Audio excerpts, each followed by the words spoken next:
इंसान के पास परमात्मा ने दोनों चीजें दी, नेगेटिव माइंड और पॉजिटिव माइंड। नेगेटिव माइंड जो है हमारा, वो हमें विषयों की ओर ले जाता है, और पॉजिटिव माइंड जो है वो हमें ब्लिस की ओर लेके जाता है।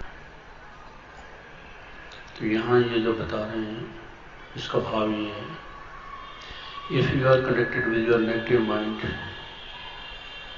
you will be arrogant, you will be egoistic, you will be lusty, you will be sad, you will be morose and everything. And if you are connected with your positive mind, you are with the God, or you can say Satchit Anand. हमारे पास दोनों चीजें, परमात्मा ने हमें दोनों चीजें दी, negative mind भी दिया, पॉजिटिव माइंड भी दिया है। पर अविद्या के कारण हम नेगेटिव माइंड में ज्यादा जीते हैं, और नतीजा दुख।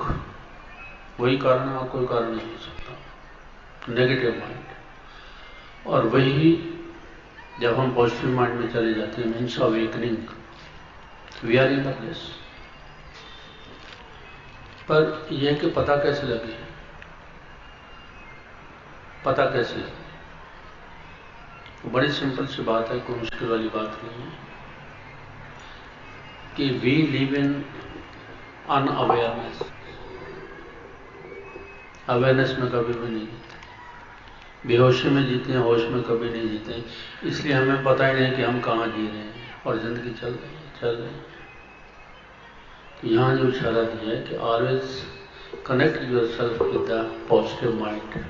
हाँ, ये है कि नेगेटिव माइंड की भी जरूरत पड़ती है, लेकिन totally going into the negative mind, one becomes total negative and can never feel bliss in his life. जो जोत दिल में जगा रहे हैं, वो मौज हरदम मना रहे हैं। जो जोत दिल में जगा रहे हैं, वो मौज हरदम मना रहे हैं। हाँ, एग्जाम्पल के तौर पे हम गुस्से में होते हैं तो हमें पता होता है कि हम गुस्सा कर रहे हैं, बेहोशी में गुस्सा करते हैं, और गुस्सा इतना बढ़ जाता है कि किसी भी हद तक जा सकता है। अगर वही गुस्सा होश में किया जाए, गुस्सा तो गुस्सा ही है, लेकिन वही गुस्सा अगर होश में करेंगे तो उसकी डिग्री, उसकी इंटेंसिटी 0 हो जाएगी। गुस्सा तो होगा, आपको लगेगा कि गुस्सा हो गया, पर पीछे से प्यार भी होगा, वो गुस्सा नहीं रहेगा। लेकिन जरूरत किस बात की? अवेयरनेस की। If we are aware about our anger, तो गुस्सा काबू में आ जाएगा। जैसे हम स्कूटर, कार चलाते हैं, अगर बिना ब्रेक चलाएंगे तो फिर एक्सीडेंट अपने आप ही होगा, करने की जरूरत नहीं पड़ेगी, फिर अपने आप हो जाएगा। अगर वही ब्रेक के साथ चलाएं तो you can save yourself and others also. So the similar is the case with the anger. If you are doing it unconsciously, you can do any damage to anybody. अगर वही हम गुस्सा होश के साथ कर रहे हैं तो करके देखना, आपको पता लग जाएगा मैं क्या बताऊं आपको। करके देखना गुस्सा। मैं ये नहीं कहता कि गुस्सा मत कीजिए, ये मत करो, जरूर करो जो भी आपको करना है, लेकिन होश के साथ कीजिए। आपको खुद पता लग जाएगा कि ये गुस्सा भी मेरा किसी के काम आ रहा है, किसी का भला हो रहा है। आजाद फिक्र गम से जो तुझसे आंखें लड़ा रहे। आप इस बात को एज इट इज समझें तो आंखें किससे लड़ाओगे? एज इट इज समझोगे तो किससे आंखें लड़ाओगे? इसलिए जरूरत पड़ती है कोई रहबर मिल जाए, कोई हमराज मिल जाए, कोई गुरु मिल जाए जो हमारी समस्या का हल दे दे। गुरबाणी में भी आया कि हे मना मेरे सदा रहो हर नाले। कितना अच्छा लगता है, रहना भी चाहिए। और परमात्मा कहाँ है, हरि कहाँ है जिसके साथ रहोगे? फिर खाली के खाली, रट्टा जरूर लग जाएगा पर रहेंगे खाली के खाली, ना हरि मिला ना कुछ और मिला। इसलिए जरूरत पड़ती है कि कोई महापुरुष हमारी जिंदगी में आ जाए जो हमें रास्ता बता दे, जो अपने अनुभव से हमें रास्ता बता दे। नहीं तो पढ़ के तो फिर वैसे के वैसे रह जाएंगे बिल्कुल। तो यहाँ बताया है कि हुए हैं आज़ाद फिक्रो गम से। आज़ादी कैसी है? इसका मतलब ये तो नहीं कि फिक्र नहीं आएगा, गम भी नहीं आएगा। ये दोनों चीज़ें हैं, इनके बिना दुनिया चल नहीं सकती, कोई भी नहीं चल सकता। हुए हैं आज, लेकिन आज़ादी कैसे मिली? आज़ादी इस तरह मिली कि हम फिक्र को भी देख रहे हैं, गम को भी देख रहे हैं, लेकिन उनके साथ कनेक्शन नहीं जोड़ा। कोई भी चीज़ जो एनर्जी मांगती है, फिक्र थॉट ही है ना। कोई भी फिक्र हमारे भीतर पैदा होता है वो थॉट है, थॉट को एनर्जी चाहिए। हम माइंड के ट्रैप में आ जाते हैं और एनर्जी दिए जा रहे हैं, और वो बढ़ता चला जाता है। जैसे गुब्बारे में हवा भरो तो फूटता चला जाता है। तो यही हमारी हालत है कि हम गम और भय को पकड़ लेते हैं, अपने आप को डिस्कनेक्ट नहीं कर पाते। अगर हमें अपने आप को डिस्कनेक्ट करना आ जाए तो बेशक जितने गम हो भय हो, यू आर जस्ट विटनेसिंग। आप साक्षी भाव से देख रहे हैं, साक्षी भाव से देख रहे हैं, पर थिंकिंग माइंड में नहीं गए। गम और ये चीज़ें कब बढ़ती है? जब हम थिंकिंग माइंड में चले जाते हैं। भय और गम कब बढ़ते हैं? थिंकिंग माइंड के अब क्या होगा, अब कैसे होगा, इसको क्या करेंगे, वो बढ़ता चला जाता, एनर्जी लेता चला जाता हमारा। तो जब हम अपने आप को डिस्कनेक्ट कर लें उस थॉट से, थिंकिंग माइंड में नहीं जाएंगे तो कुछ भी नहीं होगा। You will be relieved. बात इतनी सी है। इसको कहते हैं जोत जगाना, बी कॉन्शियस।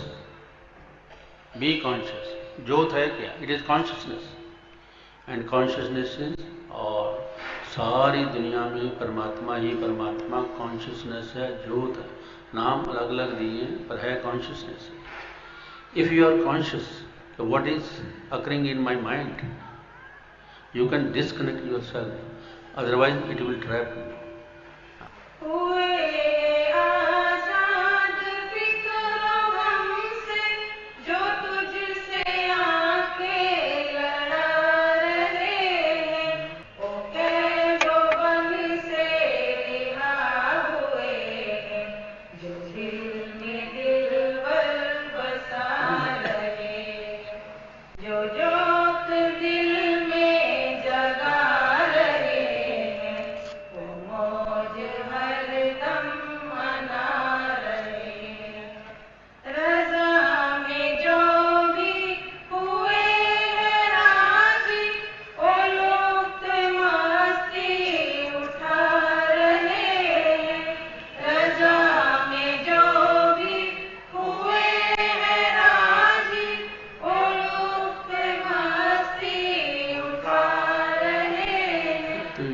बात समझने वाली है। रजा में जो भी हुए हैं राज।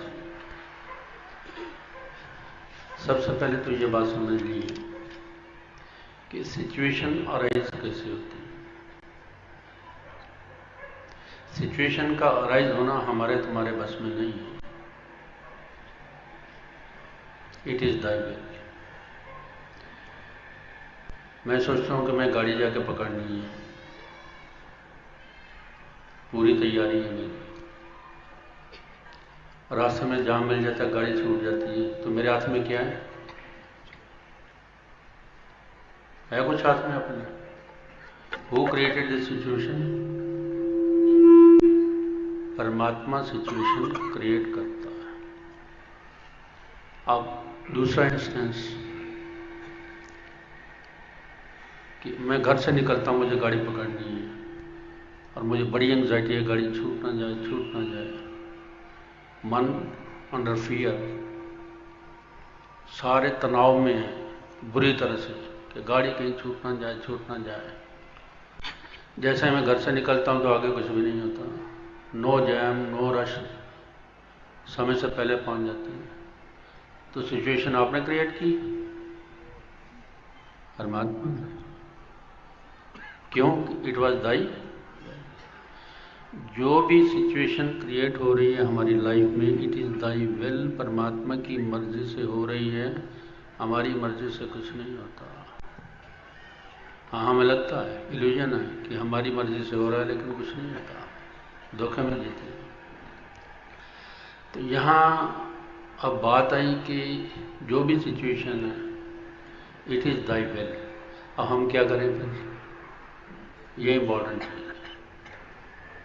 हम क्या करें? अगर दाई विल है, परमात्मा की मर्जी है, तो हमारा क्या रोल होना चाहिए? हमारा रोल यही है कि we should accept the situation,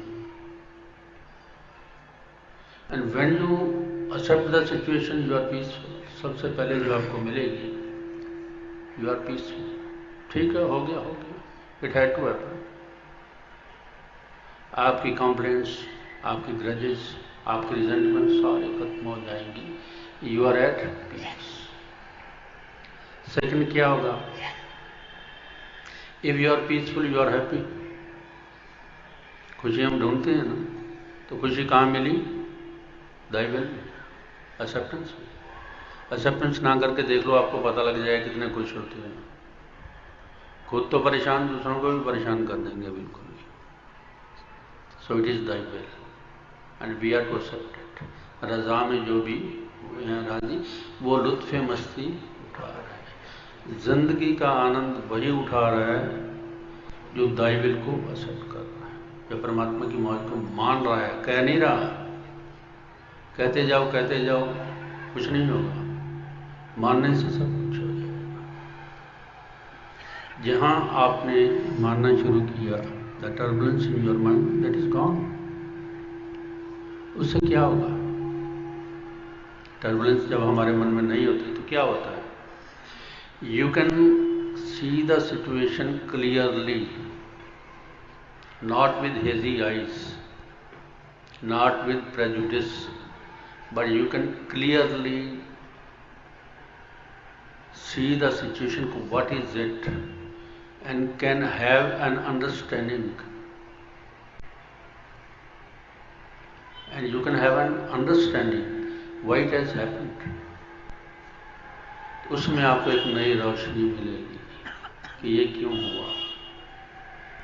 और भी कई बातें इसमें से निकलेंगी, पर इतना अभी तो समझ लीजिए कि रज़ा में जो भी हुए हैं राजी, वो लुत्फ़ मस्ती